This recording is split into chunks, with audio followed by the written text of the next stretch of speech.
बिस्मिल्लाहिर्रहमानिर्रहीम। दोस्तों, गोश्त ग़िज़ाइयत से भरपूर ग़िज़ा है।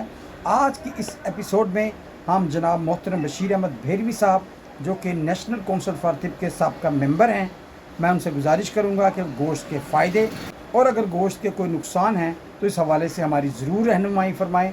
तो मैं गुजारिश करूँगा जनाब मोहतरम बशीर अहमद भेरवी साहब से। अस्सलाम वालेकुम। ਅੱਜ ਗੱਲ ਕਰਾਂਗੇ ਇਸ ਹਾੜ ਦੇ ਮਹੀਨੇ 'ਚ ਜ਼ਿਆਦਾ ਗੋਸ਼ਤ ਖਾਣ ਨਾਲ ਕੀ ਨੁਕਸਾਨ ਹੋ ਸਕਦਾ ਔਰ ਸਾਨੂੰ ਕੀ ਇhtiyati ਤਦਬੀਰ ਕਰਨੀ ਚਾਹੀਦੀਆਂ। ਬਿਲਖਸੂਸ 17 ਜੂਨ ਨੂੰ ਈਦ ਉਲ ਅਜ਼ਹਾ ਦਾ ਮੌਕਾ ਹੈ।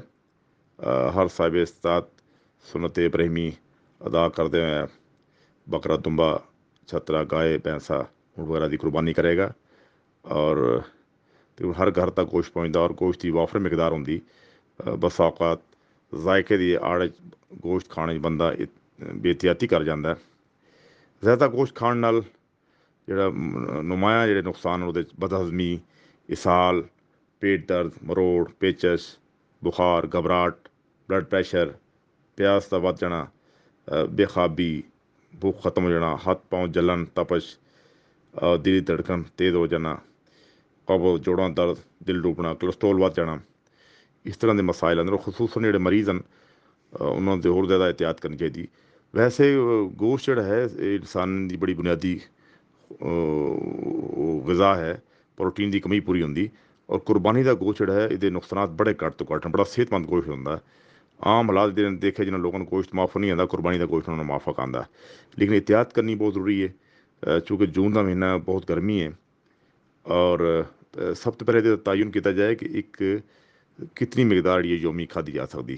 मुख्तलिफ लोगों वास्ते मुख्तलिफ है, लेकिन एवरेज जी असीं तय करांगे 100 ग्राम तो लैके 200 ग्राम तक। 100 ग्राम अगर गोश्त है बीफ का यानी बड़े का, वो 250 हरारे कैलोरीज पाए जाते हैं। 15 ग्राम चर्बी है, 30% तक कोलेस्ट्रोल है, 3% तक सोडियम है, 14% फौलाद है, 20% तक विटामिन बी है, मैग्नीशियम 1% है, कैल्शियम और विटामिन डी की 43% मकदार है। जो कि बकरे के गोश्त जाके इस तो ज़्यादा गज़ाइयत पाई जाती है। अच्छा, फिर है कि बकरे का गोश्त है गर्म है, ताकत बख्श है और खून बढ़ाता है। ये नुकसान बड़े घट तो घट हैं। इस तरह दुंबे का गोश्त देर हजम है लेकिन जायकेदार होंगे। बैल और गाय के गोश्त की गज़ाई जी घट होंगी। इस तरह ऊँट का गोश्त नमकीन है, हाई ब्लड प्रैशर अंदर एहतियात करनी चाहिए। जो कि ऊँट का गोश्त जिगर के अमराज बहुत फायदेमंद है, पुराने बुखार फायदेमंद है, काला यकान है, जोड़ा दर्द है, शैटिका एक मसाज बहुत फायदेमंद है। बाकी तमाम जोड़े गोश्त ने high blood pressure, uric acid, cholesterol के मरीजों को ज़रा एहतियात करनी चाहिए, घट तो घट इस्तेमाल किया जाए।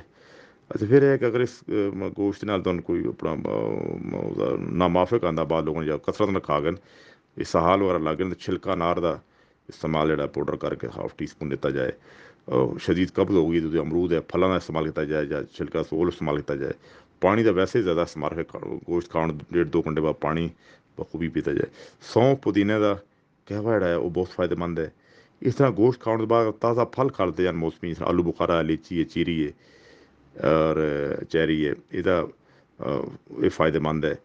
इस तरह मतलब ये रायता नाल लाजमी रखे जाए, पुदीना, जीरे, दही का, सबत धनिया और नारदाने की चटनी जी फायदेमंद है। इमली वाले बुखारे की चटनी फायदेमंद है। इन्होंने चीज़ों नाल अगर इस्तेमाल रखा है तो मैं नहीं समझता कि कोई ज़्यादा नुकसान हो। और मैं आखिरी गल जी बड़ी जरूरी करना चाह रहा हूँ, यह है कि गोश्त में ज़्यादा दिन तक फ्रीज रख के ना इस्तेमाल किया जाए। ये 15-20 दिन ही ख़त्म करना चाहिए, हद 1 महीना। बिजली भी जाती है, बहुत तवील अर्से तक फ्रीज करके खाना गोश्त जोड़ा वो नुकसानदेह है।